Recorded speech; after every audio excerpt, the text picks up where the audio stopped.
Well, here's the realistic chicken video. It's just that easy. You just paint a chicken and then unpaint it and then undraw it. Jokes aside, when I started chicken, I start off with a bean shape. It's a circle that's kind of flatter on one edge. And then about the middle of it, I'm going to draw a line that's going to be my beak eye line. It goes to about the middle of that circle and out about the same distance.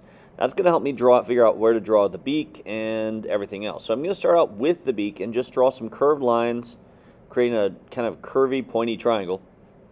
And then I'm going to come in and draw the lower part of the beak. It's mostly just kind of a slightly pointed rectangle there. Come in, draw the gobble thing at the bottom of the chicken. I don't know what it's called. It's the below the beak gibbly bit.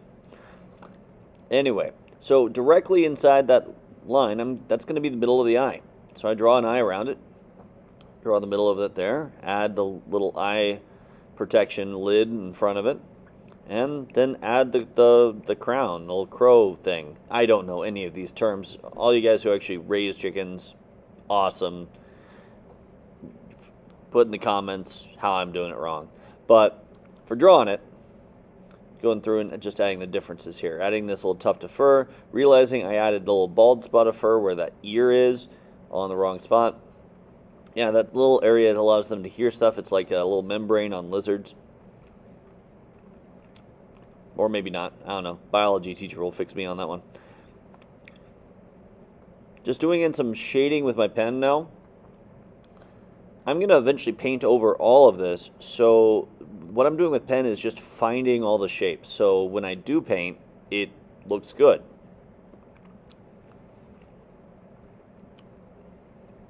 Shading in a little bit under the areas that have shadow, adding some weight to them. Adding the lights and the darks, just really quick lines.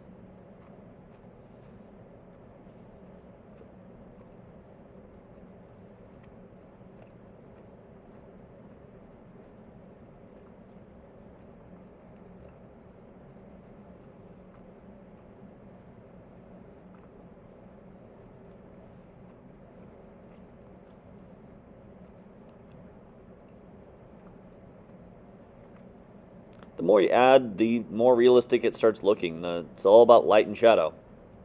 If you're doing this in pencil, you can erase some, but I kind of like doing pen because it forces me to fix lines in a different way.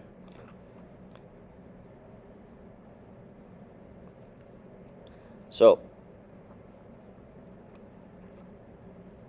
after I have some of these details, I'm going to go in with a Sharpie marker, just a red Sharpie, and I'm going to overlay where most of the red is going to be. I'm not working in paint yet. I like to kind of do a multi-medium, just do different inks and then go into paint. It just adds a little bit of depth to the image and makes paint does not look as flat.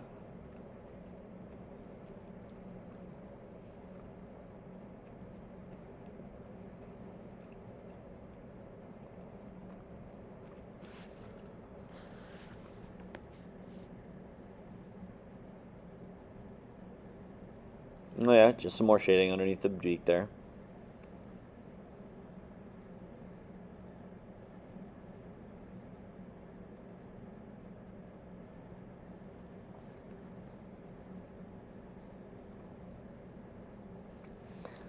These lines I'm putting down is another name for this type of shading. It's just called hatching. It's all just lines going in one single direction. Kind of an old stylistic leftover from when wood block cutting was a major way of duplicating images.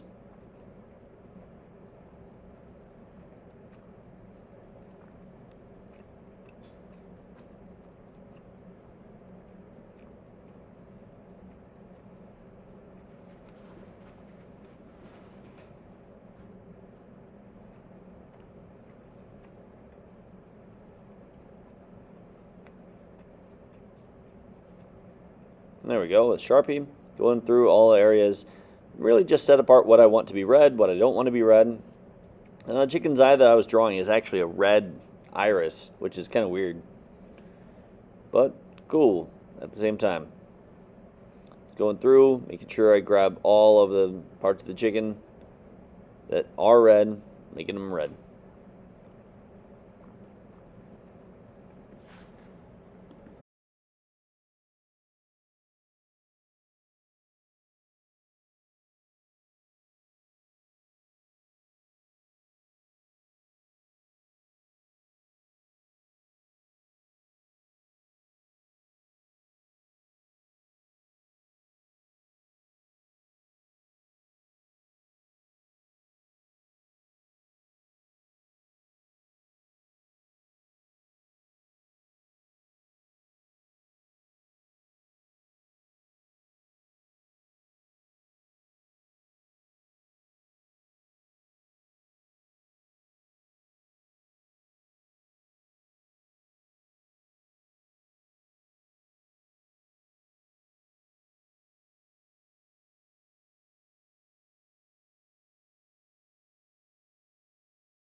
All right, what I'm about to do up here is I'm just using some Sharpie to make some of my lines a little darker. I was just using ink pen before. And I'm also about to go and use some Sharpie around the edge of the chicken to fix some of the lines I don't like the beak. So I'm going to hide all my mistakes by going in and using some hatching and cross hatching around the edge of the chicken. So here we go, hiding the mistake first, and just going in using some different directions of line to kind of create a shadow background behind the bird. This allows me to go back in, define some of the mistake, define some of the things, make some things look a little bit bigger, look a little smaller. And this is a fun technique I like to use a lot to fix a lot of ink sketches.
See, I'm just going through with a bunch of different yellow markers here, creating some texture of different color. I'm going to be adding yellow over the top of all of this, and then I'm going to be painting the other colors. I'm adding yellow over the top of everything just to get rid of some of the page white and really create the chicken skin color, which is kind of a yellowy pink, but not. It's all going to be background to what we're painting on over it. And just layering colors is one of my favorite techniques for making things look realistic, because nothing kills the immersion faster than page white.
I'm painting in here with a little bit of white mixed with some watercolor blue, yellow green. And I wanted something that was white and a little bit different than everything else. So the yellow green is going to neutralize this down, especially with some of the red that's already out there on everything else, and it's going to pick up some of the red and the orange and the yellow from what we've already drawn. In fact, you can already tell the brush, this white stuff is looking pretty red. I'm going to continue in, add in some of this greenish white to other places around the bird, then I'm going to add red paint. So I've got some more green added in here, and I'm just doing that around the shadows, because the shadows of anything red is going to be pretty green, and using the complementary color is going to make it look a lot more realistic and make it stand out better.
All right, after I finish putting on the red, I'm just going to use a little layer of black, add some detail, and kind of do the same thing with paint that I did with marker earlier, and erase some of my mistakes just with black. So with that, I'm just going to finish the narration of this video and call it good. Oh, I did add some more red in some other places first, but now I'm going to go back over all of that and add black to it.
All right, that's how to make a realistic chicken. Thank you.